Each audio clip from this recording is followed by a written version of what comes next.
ভয়ঙ্কর যুদ্ধ।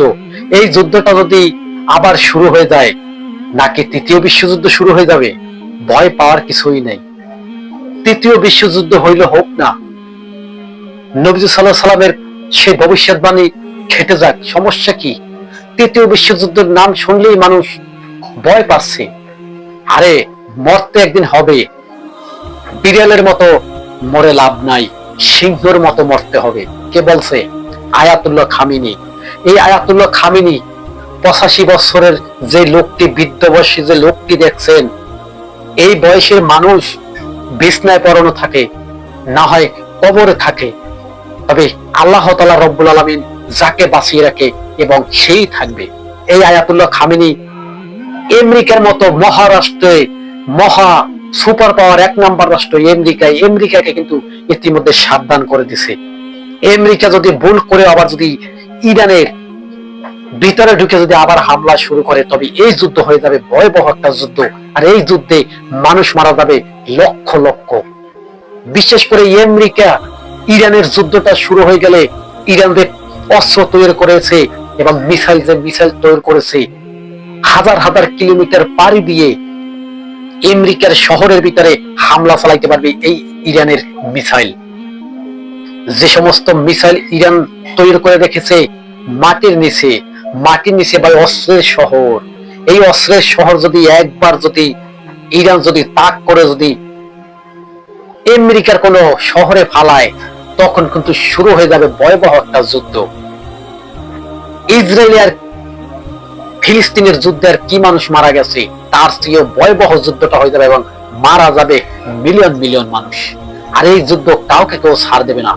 যদি আমেরিকা বিশ্বের সুপার পাওয়ার রাষ্ট্র যদি যুদ্ধে জড়িয়ে যায়, তবে এই যুদ্ধ থামাবের মতো কে আছে?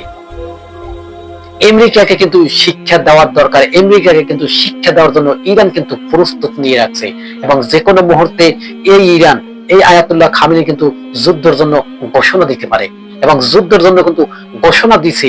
সামরিক বাহিনীদেরকে ঘোষণা দিয়ে রাখছে যে আমাদের উপরে যদি তারা হামলা চালায়, আমার পারমিশন ছাড়াই তোমরা কিন্তু যুদ্ধ শুরু করে দেওয়া, এবং যুদ্ধ যদি শুরু করে যায়, তবে ভয়ঙ্কর দৃশ্য শুরু হয়ে যাবে ম্যাসাকার টু ম্যাসাকার। ইসরায়েল যে রকমের পুরো বিশ্বকে তান্ত চলাইছে এবং যুদ্ধের হয়রানির ভিতরে পুরো বিশ্বকে দৌড়ের উপর রাখছে, ইরান কি পারবে আজও? ইরানের কি শক্তি আছে? ইরানের কি কোনো গোপন অস্ত্র আছে? ইরানের শহরের ভিতরে গোপন হাজার হাজার মিলিয়ন মিলিয়নের টাকার অস্ত্র তার মজুত করা রয়েছে ঘাটির ভিতরে, এবং যদি সেই অস্ত্র যদি একবার যদি ব্যবহার করা হয়, ইসরায়েল এবং আমেরিকার কোন শহরে ধ্বংস হয়ে যাবে এটি নিশ্চিত। আমেরিকা হতে পারে সুপার পাওয়ার, কিন্তু মুসলমানের সুপার পাওয়ার, মুসলমানের শক্তি হয়েছে, ইমানি শক্তি হয়েছে নরেন তাকবীর, আল্লাহু আকবার। আল্লাহু আকবার নরেন তাকবীর বলে যদি ধ্বনি দিলেও শয়তানও পালায়। সাধারণ আমেরিকা তো একটা ইহুদি রাষ্ট্র, ইসরায়েল তো একটা ইহুদি রাষ্ট্র, শয়তানও থাকে না জানেন? শয়তানও হোগায় বাম্বু দিয়ে পুরো দৌড় ছুটে যে আমাদেরকে আর রক্ষা নাই। আর নরেন তাকবীর আল্লাহু আকবার দিলে শয়তানের গায়ে জ্বালা উঠে যায়। এই রকমের ইরানের বাহিনী কিন্তু নরেন তাকবীর আল্লাহু আকবার বলে কিন্তু ধ্বনি বলে তারপরে কিন্তু তারা যুদ্ধ করছে, আর যুদ্ধে কিন্তু সফলতা হয়েছে।